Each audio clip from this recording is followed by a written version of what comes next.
Hello, everyone. I'm just going to start in a while.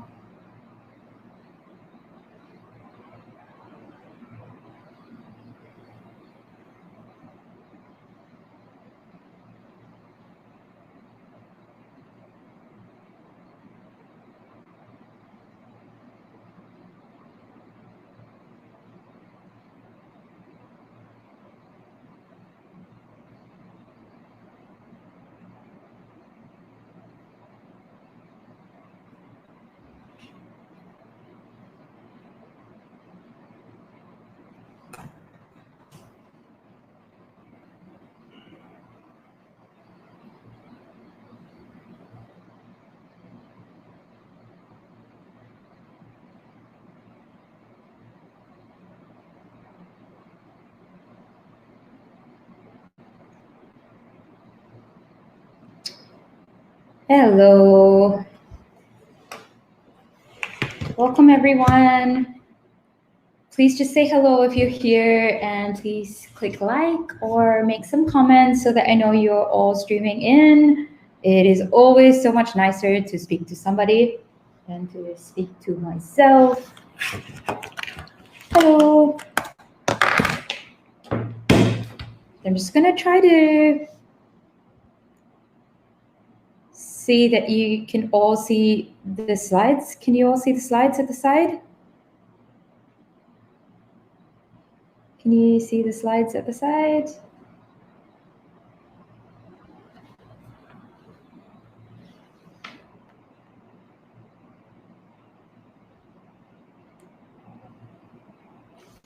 Okay.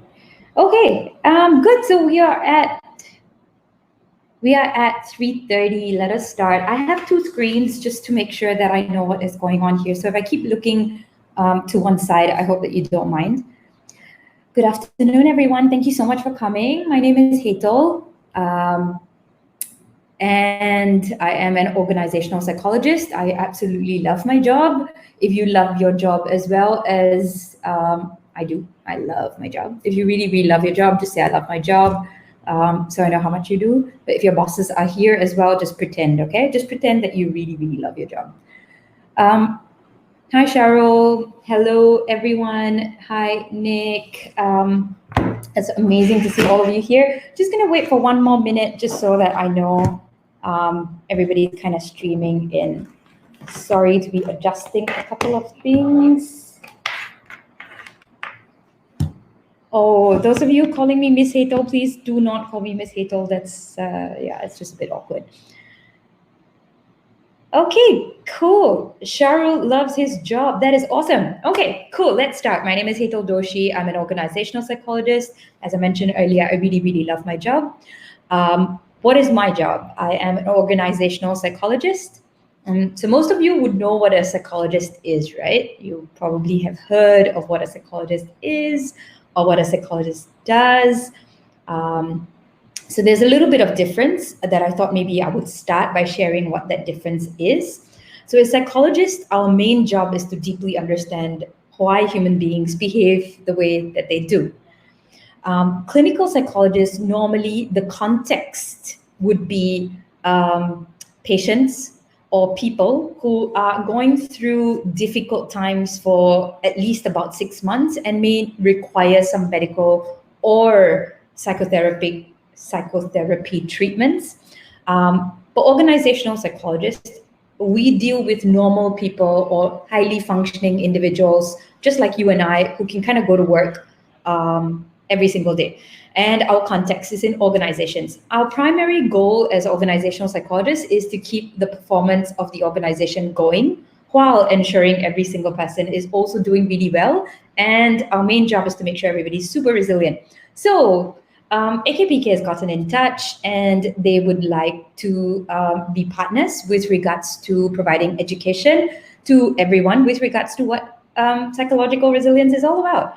So I'm just gonna quickly share with you an image over here. Hopefully you're able to see this clearly.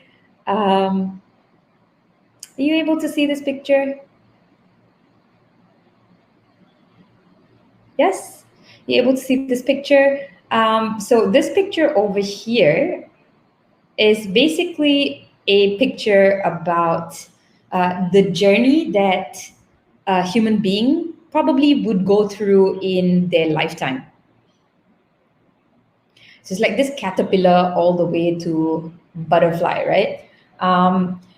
So because it is so difficult to understand what is going on in the inner world of a human being, psychologists have kind of come up with this visual picture of what goes on within us as we go through some struggles in our life. So you can see the caterpillar going all the way to a butterfly, and then you can see a cocoon as well. We'll talk about this picture in a while, okay? We'll talk about this picture in a while. So this is a little bit about me, and so we'll just get straight into it. What does resilience actually really mean? So the American Psychological Society actually defines resilience as, I think majority of us would say, what is resilience? Resilience is all about bouncing back, right? Bouncing back. We always hear this word bouncing back. In the difficult experience that we're going through, where there's adversity, trauma, tragedy, threats, or significant sources of stress, i.e. COVID-19. I don't really like the word bouncing back because it sounds like you're going or you're trying to go back to who you were. And as organizational psychologists, we always like to bounce forward. So according to a bit of research that we have done, maybe a definition that I prefer is basically about being able to adapt quite positively within this context where you're going through a lot of diversity. So hello, everybody. Hi, Umi, Nantine, Morgan, Zamani. Thank you so much for being here. I like each one of you to maybe start thinking, what does the word resilience mean to you as well? And if you've got any comments, please leave that down for us as well in the comment box downstairs. Okay, so as you're thinking, out of a scale of 1 to 4, what is your level of stress right now? So imagine if 1 is like super low, 2 is, it is manageable, it's there, but it's not too bad. 3, it's very high. And 4, it's crazy. So could you put in your level of stress on the comment section? So what is your level of stress that you are going through? 1 is really, really low. 2 is kind of moderate. 3, it's super high. 4 is, it's crazy. Okay. Why do we like to put numbers to this? Because, you know, in the physical world, where you go to a doctor, they will always have a report, and in that report, they would have numbers. And these numbers indicate your own baseline as to whether or not you're doing well physically or not. With the emotional world, we can't really see what's going on, right? So that's why we like to use a bit of numbers here and there as well. And you know, at work, when you ask people, how are you? They'll say, okay, I'm fine. But we don't know what that really means.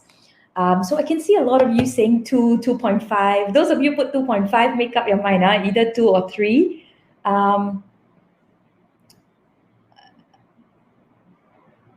I see, Tia, that is quite interesting. You were at level 4 today because there was somebody who was obsessed with you. That's really, really high. So majority of you at level 2, which is interesting. You don't really have to be here then. But it's good to build your resilience anyway ahead of time. So let's do a little bit of why should we bother to build resilience. So most of you here would be Malaysians, I think, or at least you would be based in Malaysia.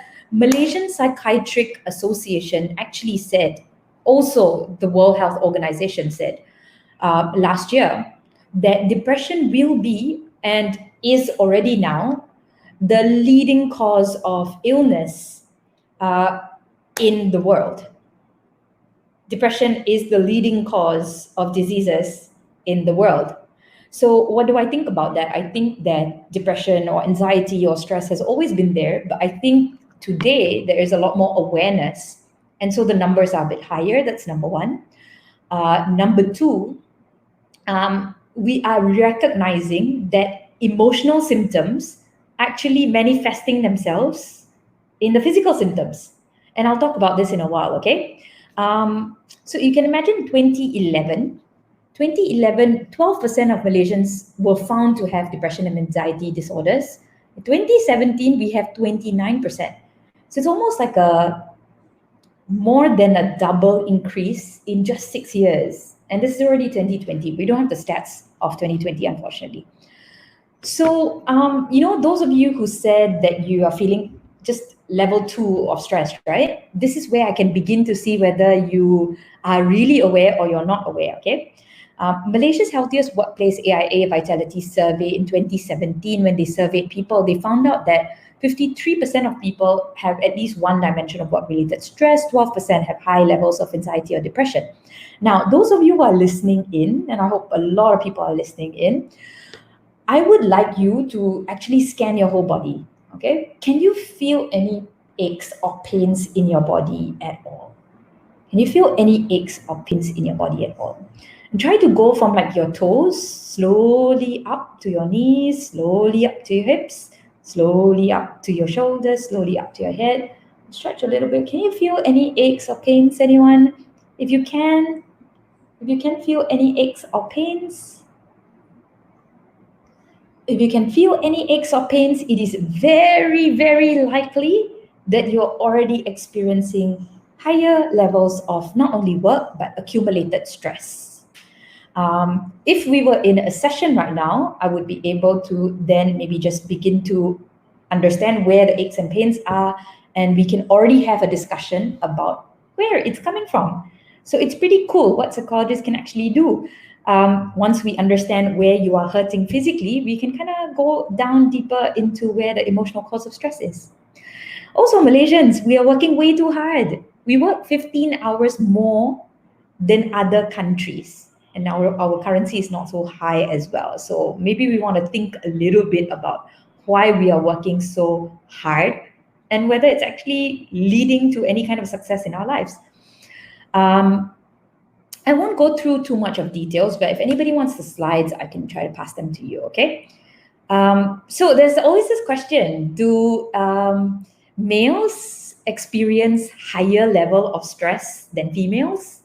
Over here, you can see that actually females experience slightly higher level of stress, but the difference is not really that significant, okay?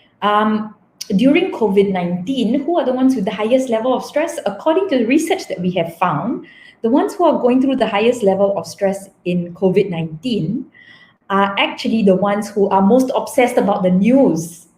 So those of you who are very obsessed about the news, just stop listening to the news, and slowly you should be able to build resilience and move forward a little bit better.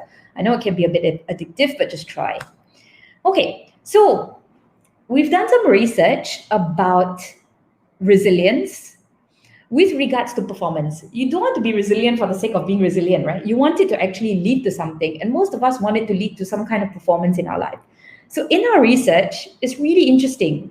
So if you look at psychological resilience, on the top, on the extreme right, psychological resilience actually obviously helps you to perform better. When we looked at the research, stress has nothing to do with your performance actually. So what that means in our research is that stress doesn't have a place in performance. It's what you do with that stress that then ultimately decides how well or not you perform. So stress on its own, even people, so what that means is that people with very, very high level of stress can actually still perform just as well, if not better. People with very low level of stress can actually perform just as well or better or even less. Stress actually has nothing significant to do with performance, but it is interpretation of it that makes a difference. What makes a big difference is how exhausted you are. So the more exhausted you are, obviously you're not going to perform as much as you would like to. Relational coordination, which is about how well you coordinate and how well you collaborate with your peers or your family members, definitely affects your performance. Okay, so those of you who are working with your colleagues right now, are you working really well with them? You're working really, really well with them? If you are, then it's likely that it's easier to perform better. What was the most interesting thing is that what actually contributes the most to your performance is your sense of self-esteem, which means how much you actually regard yourself, how much you how much you value yourself, how worthy you are, and how capable you actually believe you are. So does it matter whether it's true or not? So say, for example, do you all remember that singer, William Hung? William Hung? He wasn't really a great singer, as you would know. He wasn't a very great singer. But he really believed in himself and he really felt that he was a really good singer.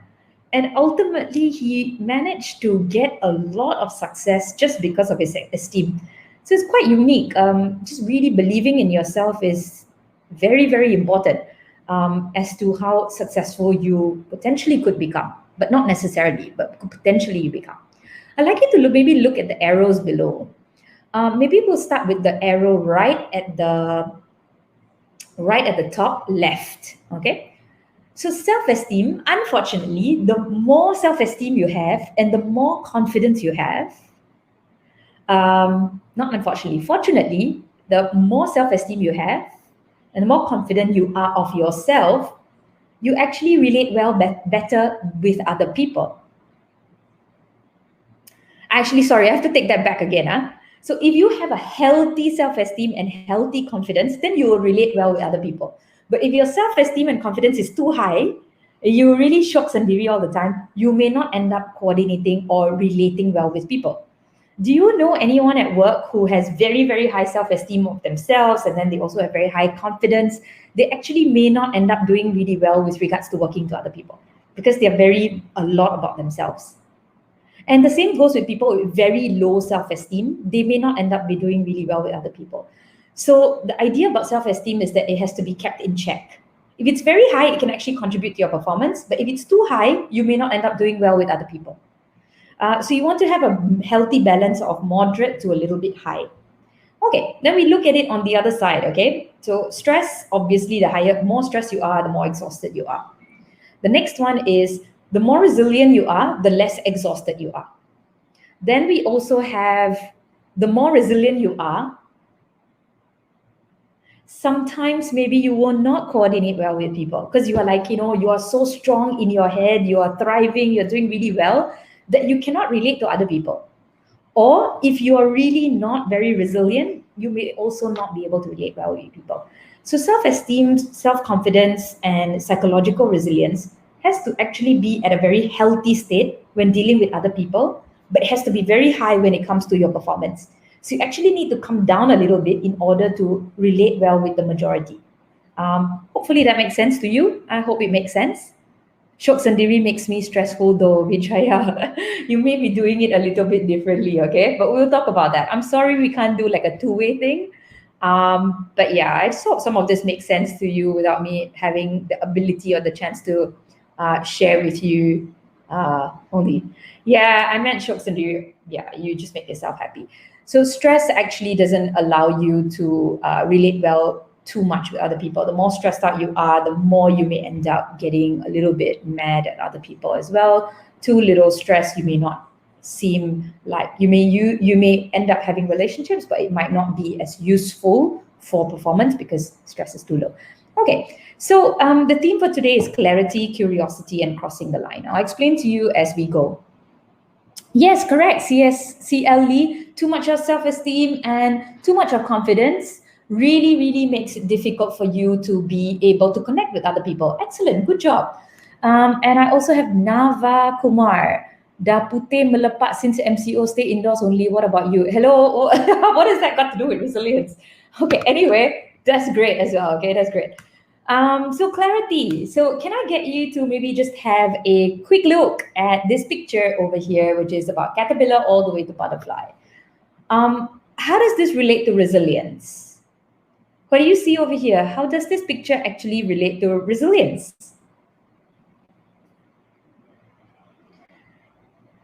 Kin Cheong, stress acts as a motivator to push yourself. Excellent, very good. Some of us, it pushes us. Some of us, it brings us back. What do you see in this picture? So maybe I'll just share with you a couple of things over here, yeah? A lot of people will say like the caterpillar is so ugly and then it grows into something very beautiful, which is the butterfly. But actually, if you look at it closely, if you really look at it closely and you just breathe and you look at the caterpillar and you find some nice things about it, you actually say that the caterpillar is probably a little bit beautiful as well. If you look at the next part, the next phase of the caterpillar, it's upside down. And even though it looks weird, it's kind of interesting because now it's looking at the whole world upside down. Just like sometimes when we go through stress, the whole world looks like it's upside down as well for a while, right? So there's also some beauty in that. Then suddenly it starts to become green at the bottom. That's also kind of interesting, isn't it?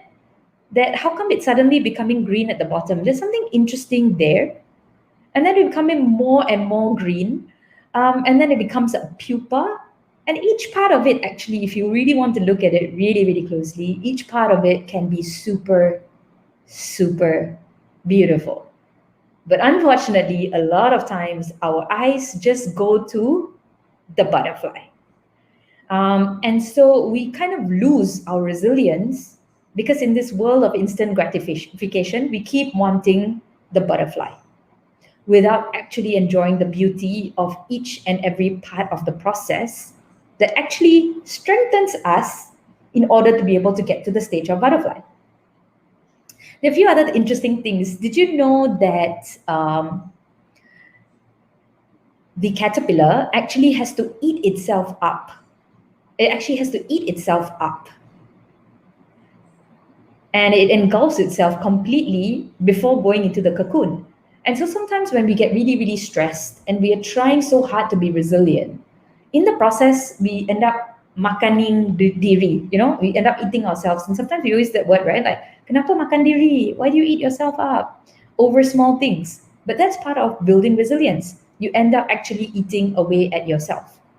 And then you go into this cocoon. So it takes, from a caterpillar to a cocoon, it takes about 2 weeks. In the cocoon, it actually eats itself up and it no longer has the same DNA as it had before. So in the cocoon, it is all mush, which is why sometimes our life looks very dark and we are very lost and we don't even know who we are. Because that's exactly what it feels like when you're in a cocoon. And in a cocoon, so you think caterpillar to cocoon is like 2 weeks. In the cocoon, it's actually almost about 2 to 4 months. So can you imagine, like, that's a really, really long period of time. Let me get to the next part in a while, but 2 to 4 months can be quite a long time. And this is just a caterpillar. Human experience, we actually are much longer in a cocoon stage. In the cocoon stage, it actually rebuilds itself. It reconstructs itself completely. And then it begins to formalize itself into the structure of a butterfly. And it takes maybe just about a couple of days to become thinner and thinner and thinner. And guess what? Overnight, by the way, in the cocoon, if you try to help it, if you try to cut it up, it will actually die permanently, which is why a lot of times when people help us, we never really learn. So it's important to help ourselves more than allowing other people to help us. We can get their help and we can get their support, but our inner work is our responsibility, completely our responsibility. So now, overnight, the butterfly, the cocoon, the butterfly ends up learning this amazing skill to be able to fly. So normally the butterfly kind of hangs under the little stem over here overnight. Overnight, it just keeps flapping its wings, drying itself out. And overnight, the next morning, normally in the dawn, the crack of dawn, it will begin its flight. It could fly a little bit, and it could last for maybe, the butterfly could actually live for maybe just about 1 or 2 days, only 1 or 2 days, and then it will die. But some species can actually fly so far to be able to kind of cross to new continents. So that's really quite magical, that it didn't even have the skill before, but it can actually fly and cross continents. So it's a super beautiful, amazing thing. And I just would like all of you to know that it could last, this is the shortest time. Its existence as a butterfly in the whole life cycle is the shortest period of time. And then it will die. And for us as human beings, that's why a lot of times we will feel like we are dying. So every time we die, we will be reborn, we'll die, we're reborn, die, reborn. And we keep going on and on and on in that kind of a format. So there are many interesting things that we can see in this picture. We can even see the stem of or the branch that is giving support unconsciously or consciously to this particular butterfly. And that also reminds us that there is actually a lot of things supporting us and in our favor, and sometimes we are not able to see it. Some people have told me, Hetal, look at the caterpillar at the start, right? Looking at the flower, keeps looking at the right things until it becomes and it begins to look like the flower as well. So I guess some people were telling me that it's important where you keep your eyes at as well. Okay. So I hope that this has been somewhat meaningful. This is just really awkward for me to be doing a program like this without your engagement. I'm so glad and grateful for all of you who are chatting and putting in like beautiful butterfly images. I really hope this is meaningful so far. So could you write down, what is your biggest struggle? What are you really struggling with right now? What are things that are really, really difficult for you during this MCO or during this period of time? What is your biggest struggle? So as you are typing, I think a valuable thing to note is the moment you start talking about it, hopefully should be actually in more confidential kind of a manner. You don't really need to tell the whole world. But the moment you voice it out, you can kind of begin the process of figuring out where you want to go with this stress. How do you get to a point of resilience? Okay, so we did some research, and guess what? The top stress at work. The top 3 stress at work is number 1, ad hoc tasks. Ad hoc tasks means it's not even your job or it's not part of your day, and it takes up so much of your time because it's all ad hoc, ad hoc, ad hoc. And the second highest is high workload. So can you imagine what people look like at work? They're just constantly doing a lot of things that are not part of the plan or suddenly came out of the plan. So I guess what this tells me is that I don't think we are really strategic, and I don't think we are very assertive to just focus on the work that we have in hand and to be able to complete it really well. So I think majority of us cannot be focused at work because a lot of ad hoc tasks, high workload, and then also the next 2 is very high expectations from the bosses, or very high expectations in general, together with maybe politics and favoritism. So these are some of the top highest level of work stress. Okay, so personal stress. This is the stress that you are going through at home or at work. The stress that normally we have, that we have done research on, number 1 is that we don't even have time for our family. The second is we are always worried about the future. And number 3, we don't have enough time for ourselves. So basically, again, not enough time for ourselves. Even with the time that we have, we are constantly worrying about the future. So basically what this tells me is that I think majority of us can really benefit from figuring out what really matters in our life, and then only work backwards and be very assertive to focus on only what matters, rather than letting a lot of unnecessary things come in our way. Okay, so that's a little bit that of what I wanted to share. Again, I wish that we could chat. I wish that I could see what you were really saying. But yeah, there are so many of you. My stress is cooking every day. The biggest struggle that I face right now is coping with my kids. So thank you so much for participating in this. This is awesome. Okay, so our theme for today is really about, so we've done clarity, okay? So clarity is basically, what is your struggle? What is making you be in that cocoon? Only then the next part can take you to resilience, and the next part can take you to resilience. So when we are clear about what we really want, then maybe what we are really going through, then maybe we should be curious. Why is cooking so stressful? Why is the phone so stressful? Why is work so stressful? Why? So we begin the journey of going inside to understand what is the game that we are playing that is maybe not working so well for us. So inside of us, we are made up pretty much of energy. and a lot of emotions. And here you can see the way that we describe the word emotion has the word ocean, like waves.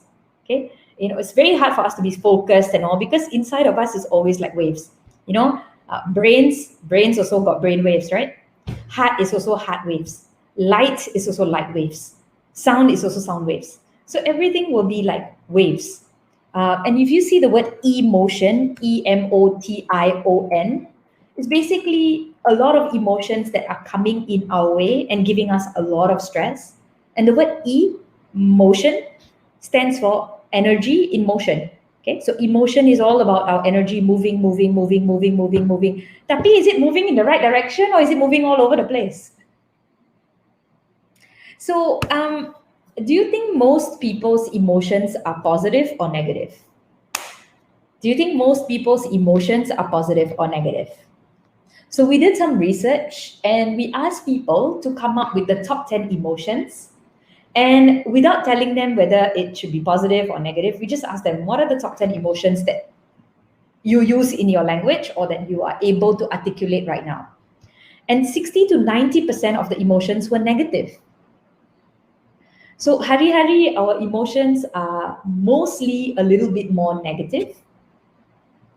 So if currently our emotions are very negative, or obviously the stress is also making us very negative, then it's important to understand how do we move from a negative state to a positive state, or a negative state of stress to a positive state of resilience. How do we do that? And maybe our job is to be ultimate transformers of ourselves. Maybe that's our only job in life. I wish I could explain to you a little bit more, but it's not your fault that you are negative. It's just the way that the brain works. And I'll share with you a little bit about that when I can, okay? Our emotional states are so scary, When we did a research, we found out that the top three, with regards to how people feel. Number one, even morning, right? 68% of people, morning already tired. You wake up already. And the second one that we found out is by the end of the day, also very tired. Morning, wake up tired. Evening, also tired. Whole day, also tired. And at 66%, that's what they say. Throughout the day, they feel drained. So imagine every single day, we are a body full of energy, but we are completely used up all the time. Completely used up all the time. So, yeah, I love what Tim is saying. Tim is saying mixed emotion. Rashid is saying sometimes positive, sometimes negative. Lee is saying also sometimes positive, sometimes negative. Lee is saying it's easy to succumb to negative. So I will share with you. We don't want to keep feeling drained and we don't want to keep feeling mixed. We just want to move forward in our life. Otherwise, it's like a dance, right? Cha-cha-cha. You take one step forward and then you take two steps back again. What's the point? What's the point? It's like you lose weight and then you put on weight. You lose weight and then you put on weight. What's the point? You just want to move on and move forward in your life towards what you really want, right? So what our research also shows is that actually a lot of us are communicating. A lot of us talk our problems with our colleagues. That is at 68%. We also communicate with our colleagues in a timely manner, and we frequently communicate with them. And this is what I have found out as well during MCO. A lot of people are talking. But if you see very low scores, we don't even know what each other is doing. That's number one. At 47%, we don't even know what we're actually really doing. So we are talking without really a depth of understanding. We also, co-workers respect each other's contributions. The respect that we have for each other, although we talk every day, we only respect each other 50%, 53%. So imagine when we are talking to each other, okay, I am talking to two people, maybe I'll respect one, I will not respect the other. Or within one person, I will only respect them like maybe 50%. So what's the point of talking so much to each other when we don't really know each other, when we don't really respect each other? And lastly, at the lowest, we don't share the same goals. What's the point of, we have all this stress in companies and we talk a lot, but it's not deep. it's not meaningful, it's not respectful, and it's not all moving. All the energies is not combined towards achieving the goals. So then what's the point? Resilience is ultimately about being able, as we said, to be able to take collective struggle and then to be able to adapt positively or at least constructively. But all these different energies of every single person is floating around, but it's not really combining deeply, meaningfully, respectfully, and then moving forward. So that's kind of valuable research findings that we have had from interviewing Malaysian companies. Yeah. So this is not like American data and stuff like that. We also found out that maybe I'll just point you directly to the last one. Okay. 78% should be more or less the same. That we don't really innovate and don't really come up with new ways of working. That's what we have found out through performance research. But this is so interesting. Everybody in 73% of who we perform feel that their performance has increased and their performance is going to continue to increase. But so imagine you're continuing to perform and perform and perform, and you have these hopes and dreams, but you are getting more and more and more burnt out. So the idea and the vision of success is very high. Outside world is very high, but the inside world is dying a little bit. And the connections with each other is not so deep, not so meaningful, not respectful. Does that make sense? I will die if I never talk a day. Neva, you are hilarious. Thank you so much. I miss talking to people as in adults. So CPK, you call me to check if I'm alive. Okay, fine. So basically when we talk, are we speaking in depth? And are we actually, when we speak, are we becoming closer to each other and using our closeness to be able to achieve the success? Or are we just speaking for the sake of speaking? But independently, all of us want to achieve our goals, and we expect this to increase more and more and more. Okay, so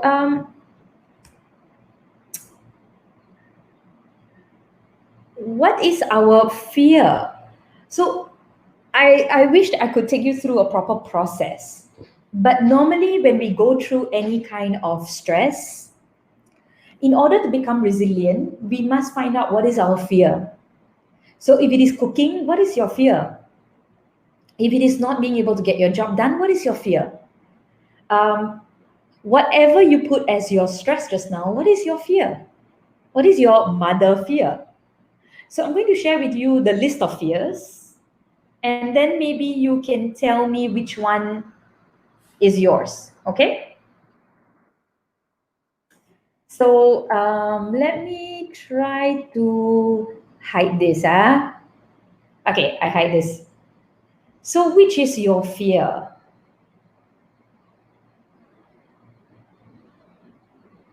Can you see? There are many different types of fears, okay? Later I will show you which is people's mother fear.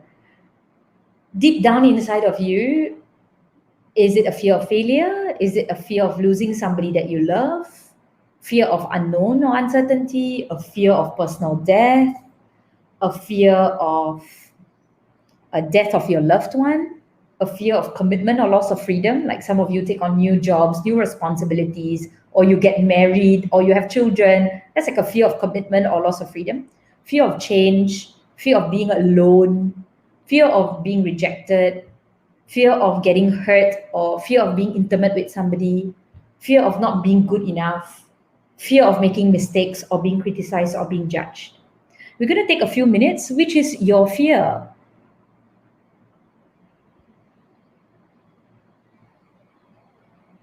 So it's only when you begin to deeply understand yourself, and please note, this is like a cut short way, just giving you very, very, what do you call it? This is very valuable information, but it's not deep enough.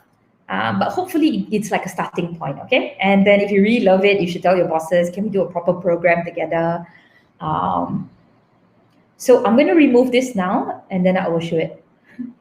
Zuran, you are so funny. If you cook, your fear is that you might poison the whole family. So what is that fear? Try to pin it back down. So your fear of what? Death of loved ones, is it, Zuran? Okay, so these are the different types of fears. You are so hilarious. I'm sure that you will not poison your whole family, okay? I'm pretty sure, but don't take chances over there.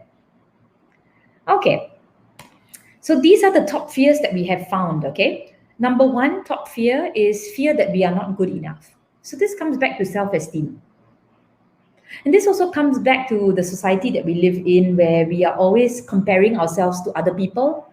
And we always feel that, are we good enough to other people? Are we good enough to other people's expectations? Are we good enough compared to so and so? So I think this really needs to stop.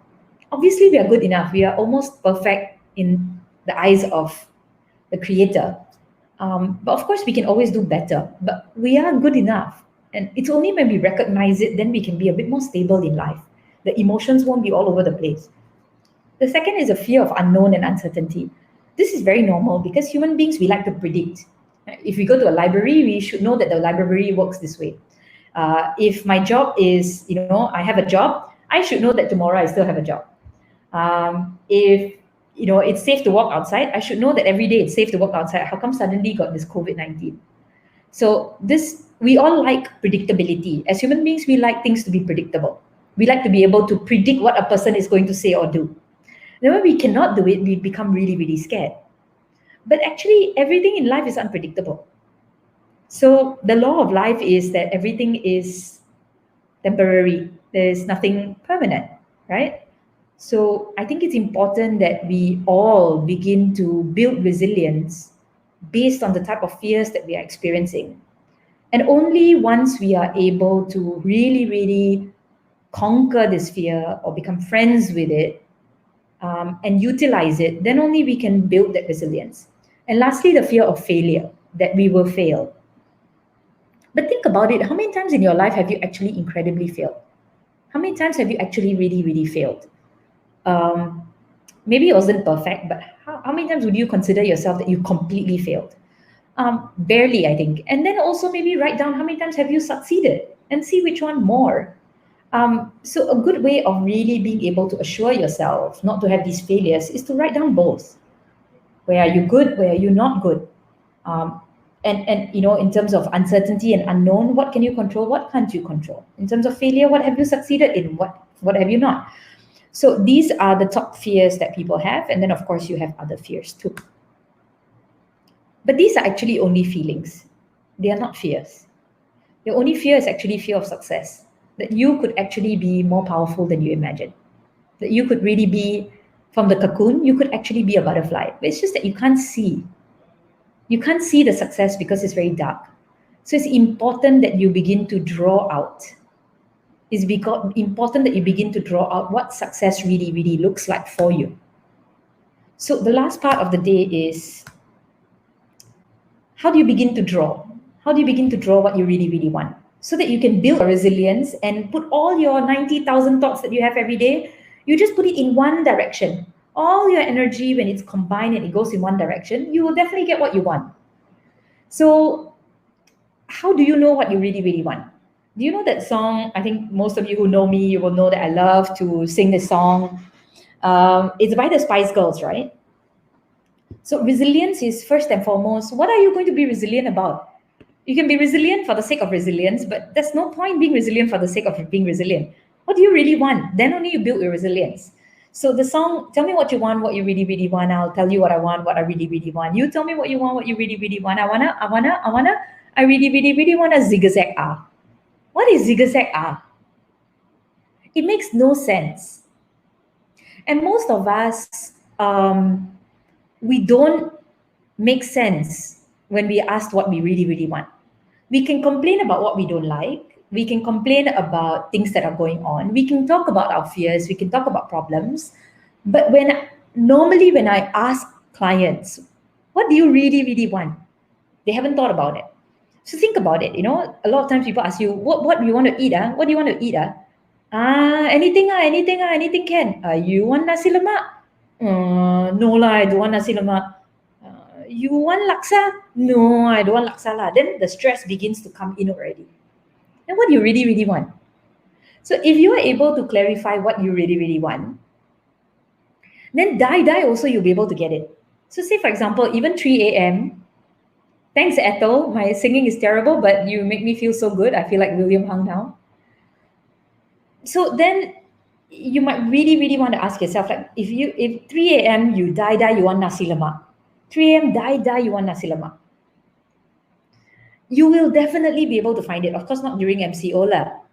But definitely, if you really, really want nasi lemak, you may even cook it at 3 a.m. But this is when you know what you really, really want. And it must be obviously something within your control or something within your influence. Otherwise, anything that you want which is out of your control, it will never work. And also stop wanting things based on other people's opinion, like this song.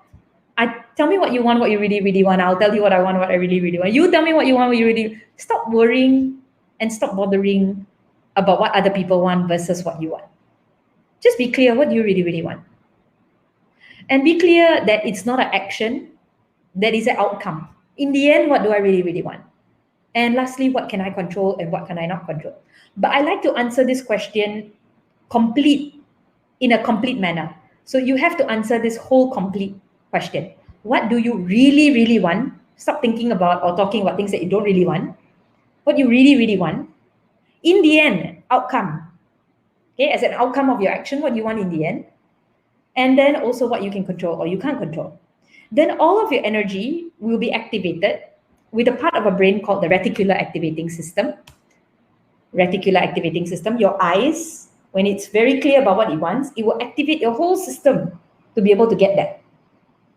Can you think about a time where you knew what you really, really wanted and you actually got it? So if you do, can you start writing? Can you remember a time where you really, really knew what you wanted and you actually got it? I highly recommend that you start writing a journal, get a journal and put down everything that you've really wanted, put it in a journal and you were able to get it so that you understand that the moment you start writing things down, somehow in the subconscious mind, your whole body will be activated unconsciously to be able to get it for you. Okay, but of course, this is a time-based phenomena, meaning sometimes it will happen really fast, sometimes it might take a bit longer. Okay, but if you really, really want something, whole body will activate all of the energy potential to be able to try as much as possible to be able to get it. Again, emphasize on what you can control. What you can't control, you can't control. Okay, what comes in the way when we are trying to become resilient, when we are really trying to be able to get to a place? What comes in our way more than fear is our ego, our need for perfection, being selfish, having a prejudice about life, procrastinating, silo mindset. So apart from our fear, the biggest thing is our ego. But because of our ego, that really contributes to the fear as well. And this was a research that was done, yeah? So this little piece over here, this picture that you can see, actually came from a research that we did, where we asked people, what comes in the way of you being resilient and you being successful? And they actually said, what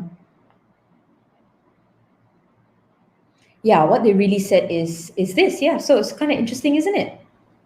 And what actually helps you? What actually helps you?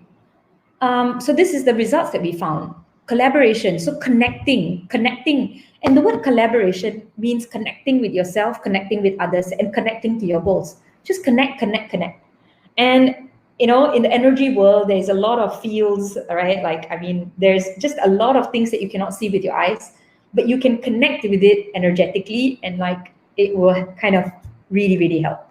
I won't go into too much of detail, unfortunately, because it's much better to do it in a closed environment where we can begin to explain things and get you to also experiment with it. You also need to have a lot of courage, a lot of determination. You need to communicate a lot about what you really, really want. And you can see that there is a lot of trust required, a strategy as well, and enterprise, meaning you have to think like an entrepreneur. And lastly, I would just say that in building resilience, a very important thing is the type of horses that you keep in your life, okay? Because our mind is full of thoughts. It's like 90,000 thoughts. As we mentioned earlier, about 60 to 90% of these thoughts are a bit more negative. because of the way that our brain is designed, so I won't go into too much detail, a lot of our thoughts may be a little bit more negative. So imagine if we ourselves are a little bit more negative, the whole world that we connect with are also probably going to be a little bit more negative. So my recommendation is always in your environment. You can see a lot of black and brown horses, without trying to be racist lah. Always try to spot the white horses. What does that mean? When it comes to situations, try to always look for one thing that is really good.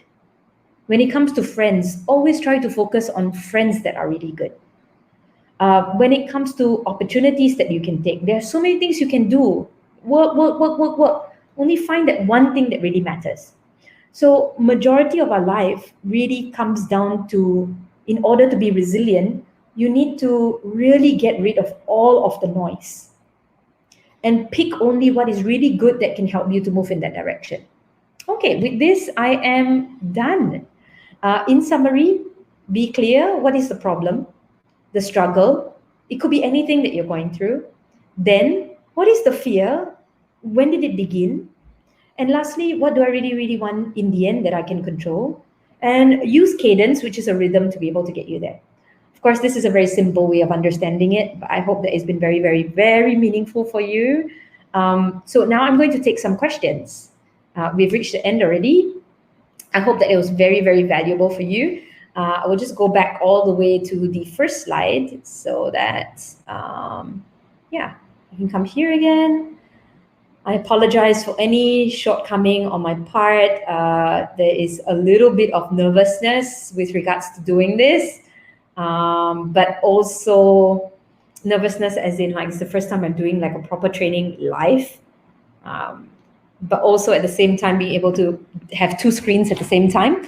But I really appreciate that all of you are here. My God, there are like 205 comments. I will try to go through it one at a time. But maybe now you can ask some questions and I'll try to answer them since we have about 5 to 7 more minutes.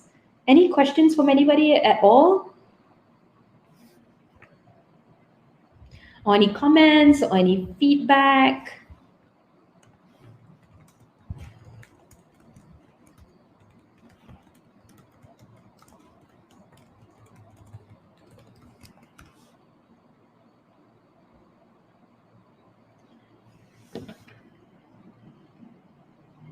Ethel, that is amazing. Ethel, thank you so much for that. Maybe I'm just going to shut this off for a little while. Ethel, I'm going to take your question, yeah?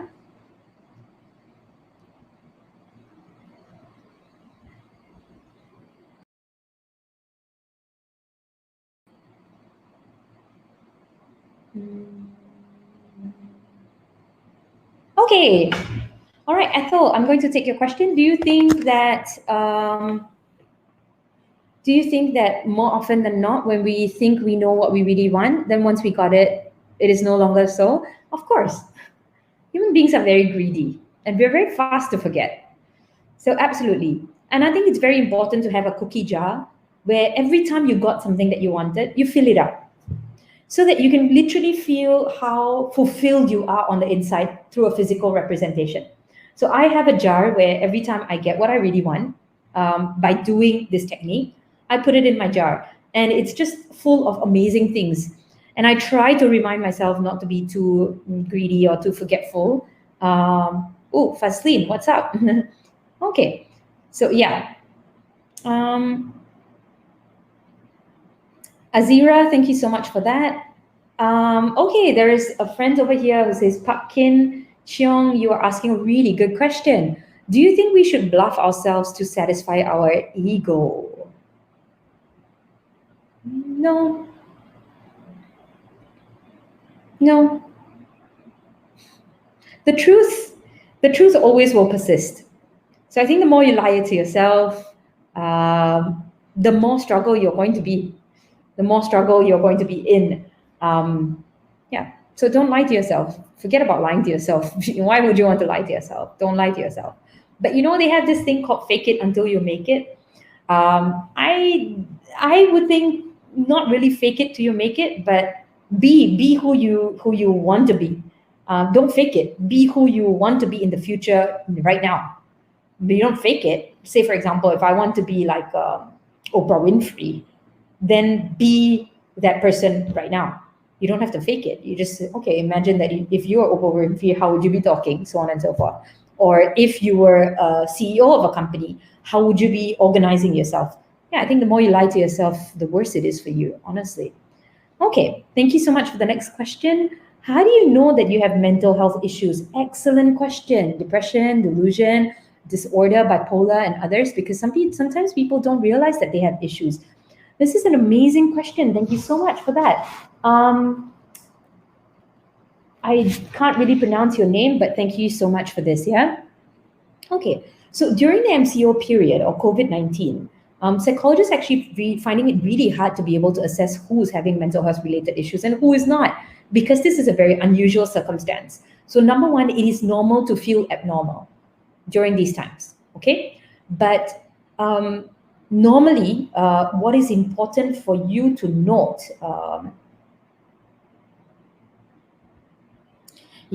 so what is very, very important for you to note is that, sorry, I'm just trying to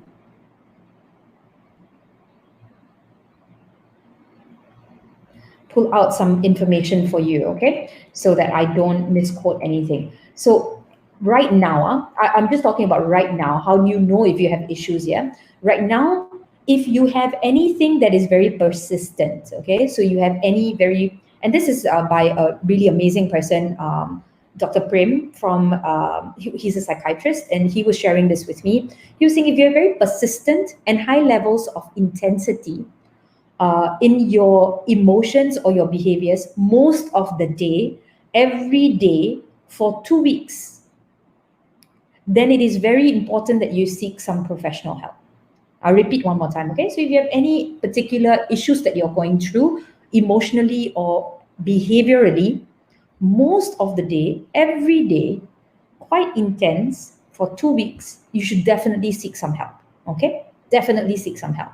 But otherwise, normally, the way that you can see whether you need any help at all is whether you feel that there's just something wrong with your behavior, and there's just something wrong with the way you are treating other people, and there's something wrong with the way that you are leading your life.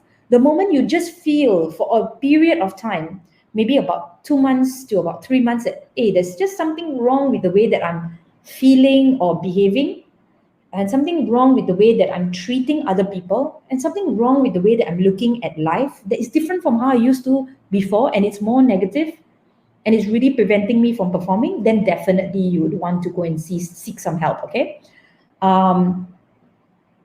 Okay, so many questions. I really hope that I was able to answer your question. There are a lot of free support hotlines that you can call as well.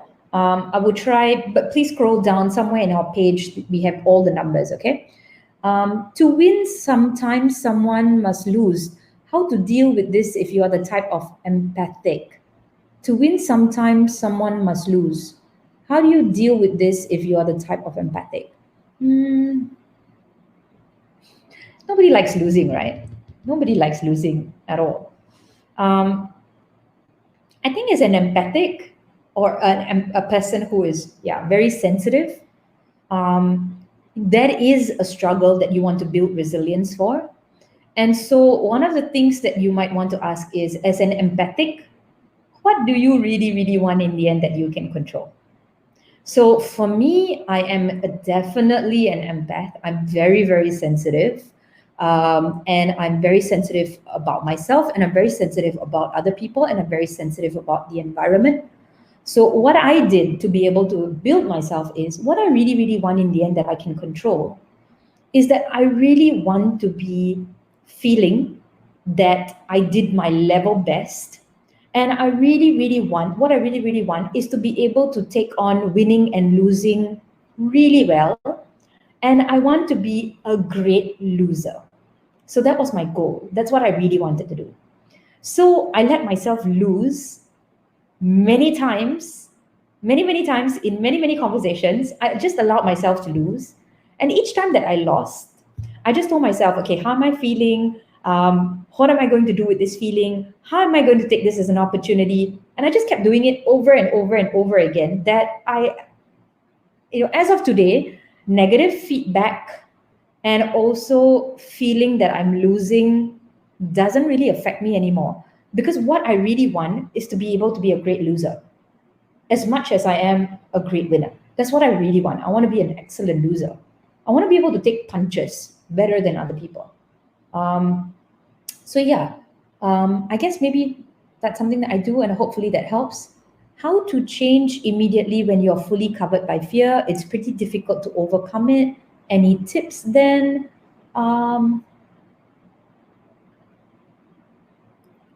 I think that's really, I don't think you can recover when you're fully there with fear.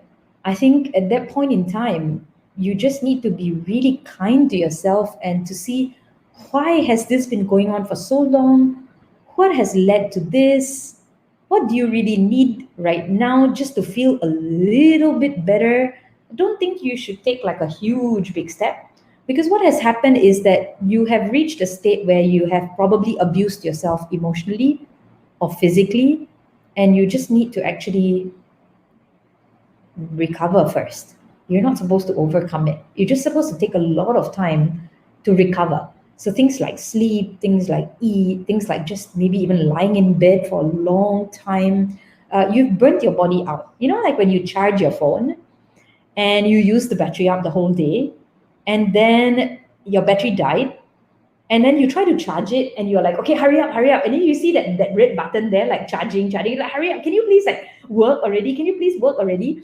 And you keep doing that to your phone to the point that it's just very slow to start. That's probably something like what has happened. So you just need to, in my opinion, you need to die a little bit, meaning allow yourself to just be in a cocoon for some time. You really just need to rest because you have overexerted yourself. Okay, so with this, we are at 4:30. I apologize. I'm not going to be able to. Maybe I'll just take one last question.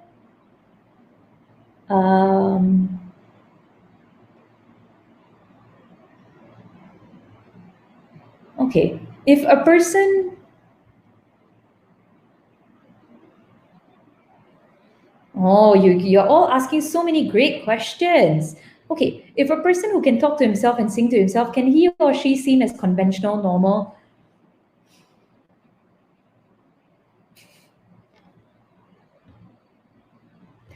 I don't think the outside world actually considers this to be normal. But if you think about it, if you're alone in your own room, you will sometimes be talking to yourself, and you'll sometimes be singing to yourself as well, right? It's just that in the world, there are certain social norms where we have to put on a mask and pretend like as though we are really prim and proper. We're really not.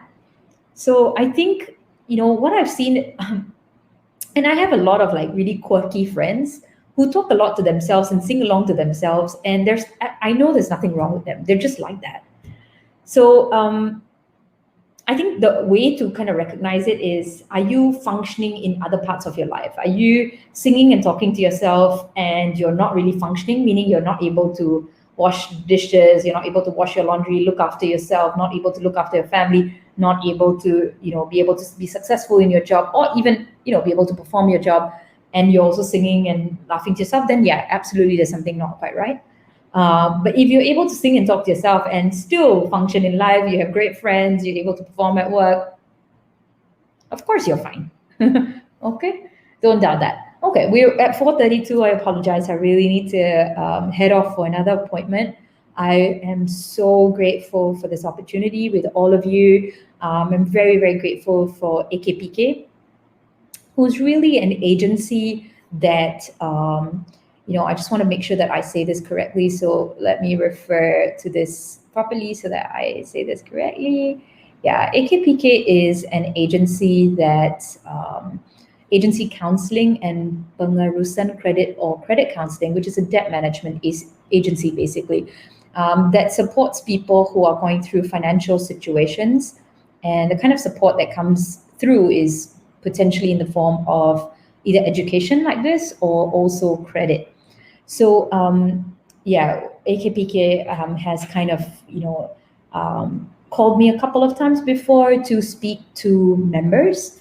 And also during the MCO, they've also asked for my support to be able to have conversations about building resilience, because obviously levels of stress is very high and job insecurity is also really high, and people are just feeling really nervous about the future. And so thank you so much, AKPK, for hosting this and for making it so engaging and interactive. I wish everybody here the very, very best going forward. In the words of my friend, Dr. Chua, she may not think I'm her friend, but I definitely think she's a friend. I've met her only once, but she's had a very lasting impression on me. Take the long journey, okay? Don't take it like a short journey. Don't take MCO as just MCO or COVID-19 as COVID-19. Take this as a long journey in your life. How would you want to use this as maybe the best time in your life? I know it's scary, but maybe just fix everything to say, how could I make this the best time in my life? What is everything that I could do? When I look at my home, how do I recreate it so it's the best home? With regards to job, I have worked with many people who have lost their jobs. After 6 months to a year, everybody gets a job. It's fine. You will be able to get something. But what you don't want is you don't want to lose the time and the opportunity that life brings on a day-to-day basis. Because like the butterfly, even though after COVID-19, everything is back to normal, we will again have different type of stress. Even before COVID-19, we had different type of stress. I don't think we want to spend our whole lives just being in stressful scenarios. We just want to use this time to play and to explore and to use opportunities and to do interesting things that we maybe never did before. But I also know that it's very difficult. And for those of you who are really, really going through a very difficult time, like some of my friends who say that the fear is really, really, really high, please make use of professional services. I don't do one-on-one counseling. I support large groups of people, especially organizations and business leaders. But I do know a lot of amazing friends who can support you, and also a lot of wonderful hotlines that have specifically been designed and also exist just to support you. So please note, my last request for all of you is please pick up the phone. Okay, please pick up the phone if you're going through anything at all. And even if you're not, pick up the phone to share a good word to other people, or just ask other people how they get their work done. And more importantly, focus on the butterfly. What do you really, really, really want in the end that you can control? With this, I'm Hetal Doshi. I'm an organizational psychologist, and I'm the CEO of OPsych. Feel very privileged and honored to be with all of you. Please continue to be in touch. Bye.